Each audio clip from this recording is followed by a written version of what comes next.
Morning. Senator Rand Paul is live there. And Senator, good morning to you, and thank you for coming back here to America's headline. Politico.com: No Obama pivot after midterms.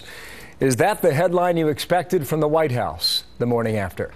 You know, no, and I hope it's not the final sort of conclusion from the White House, because I think there are a lot of things we can do. One of the things that I've been promoting is that there's $2 trillion of American profit overseas. Let's encourage that to come home to stimulate our economy and create jobs here at home.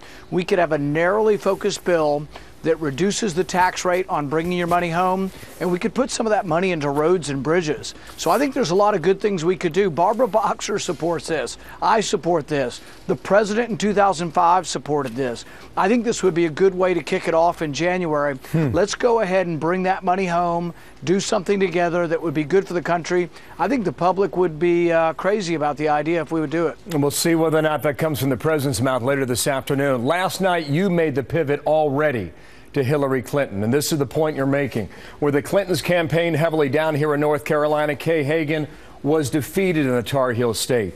Out in Arkansas, Mark Pryor, the Clintons campaigned there as well. A resounding defeat for the Democrat, 57-39%. Same in Iowa. Joni Ernst with a bigger than expected lead of 8 points there. And in your home state of Kentucky, Mitch McConnell just blew out Grimes in the northern part of the state here. 4 days ago, on Saturday afternoon, Hillary Clinton was campaigning in Campbell County, where it went 2-1 for McConnell. She was in Kenton County, the same TV market, 2-1 there, and likewise for Boone County as well. You have made Hillary Clinton a target already. Is she in your sights as you look at 2016 then, Senator? Well, I think what's important is that the Democrats tried to separate out and say there are Clinton Democrats and there are Obama Democrats, because they knew how unpopular President Obama was. But it turns out, I think most voters don't think there's much difference between being a Clinton Democrat and an Obama Democrat. I think if you look at their policies down the line, they're pretty much well in line with each other on almost every major issue of the day.